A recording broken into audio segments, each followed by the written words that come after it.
ஒரு வழியா நீங்க எல்லாமே எதிர்பார்த்துட்டு இருந்த நம்ம தளபதி விஜயோட ஆக்டிங்ல ரெடியான ஜனநாயகம் திரைப்படத்துடைய ஃபர்ஸ்ட் சிங்கிளான தளபதி கச்சேரி சாங் இன்னைக்கு ஈவினிங் கரெக்டாக 6:30 PM போல நமக்கு லான்ச் பண்ண போறாங்க. இந்த படத்துல ப்ரோமோ இன்னுமே நமக்கு லான்ச் பண்ணாதனால ஸோ ப்ரோமோ ஒன்று நம்ம கேவிஎன் ப்ரொடக்ஷன் சைட்ல இருந்து இப்போ ஒன்று ரிலீஸ் பண்ணியிருக்காங்க. அந்த ப்ரோமோ ஆக்சுவலி என்னடா 30 செகண்ட்ஸ்க்கு ப்ரோமோ கண்டிப்பாக தளபதி கச்சேரி சாங்க்கான அந்த ப்ரோமோயா இருக்குமான்னு நினச்சி போய் பார்த்தா அதுதான் கிடையாது. ஏன்னா வாத்தி சாங்கை வச்சு மிக்ஸ் பண்ணி சில எடிட்ஸ்லாம் ஆட் பண்ணி 6:30 PM போல் லான்ச் பண்ணுறோம் ஃபர்ஸ்ட் சிங்கில் நீங்கள் ரெடியா அப்படின்ற மாதிரிலாம் போட்டு எடிட் பண்ணி ஒன்று ரிலீஸ் பண்ணியிருக்காங்க கேவிஎன் ப்ரொடக்ஷன்ஸ். என்ன மாதிரி நிறைய பேர் கண்டிப்பாக உள்ளே போய் பார்த்துட்டு இது கண்டிப்பாக ஃபர்ஸ்ட் சிங்கிளாக தான் இருக்கும், ப்ரோமோ சாங் எப்படி இருக்க போகுது ஒரு சின்ன ட்ரையல் பார்க்கலாமே அப்படின்னு நம்பி போய் பண்ணவங்களுக்கெல்லாம் ஏமாற்றம் தான். இப்படிலாம் பண்ணுறத பார்த்தா இவங்க டேரெக்டாக ஃபர்ஸ்ட் சிங்கிலே ரிலீஸ் பண்ணுற மாதிரி தான் பிளானில் இருக்காங்க போல். அப்படி இல்லை ப்ரோமோ இருக்குது அப்படின்னா இன்னைக்கு மதியம் கரெக்டாக 3 மணி போல் இந்த ப்ரோமோ நீங்கள் கண்டிப்பாக எதிர்பார்க்கலாம். ஏன்னா 3-6 PM போல் தான் ஸோ மேக்ஸிமம் வந்து அந்த அனௌன்ஸ்மெண்ட்லாம் கொடுத்துருக்காங்க. ஸோ அந்த டைமிங்கில் நீங்கள் கண்டிப்பாக ப்ரோமோவுமே எதிர்பார்க்கலாம். ஸோ வெயிட் பண்ணி பார்ப்போம் ப்ரோமோ ரிலீஸ் பண்ணுறாங்களையான்னு.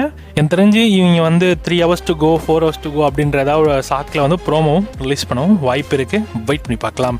ஸோ நீங்கள் இந்த ஜனநாயகம் திரைப்படத்துடைய ஃபர்ஸ்ட் சிங்கிளுக்காக எல்லாருமே ரெடி பண்ணிட்டீங்கிறத மறக்காம கமெண்ட்டில் கமெண்ட் பண்ணுங்க. சில பாலிடிக்ஸ் ரீதியாகவும் சில லைன்ஸ் இருக்கும் அந்த சாங்கில் அப்படின்ற மாதிரியும் எதிர்பார்க்கப்படுது.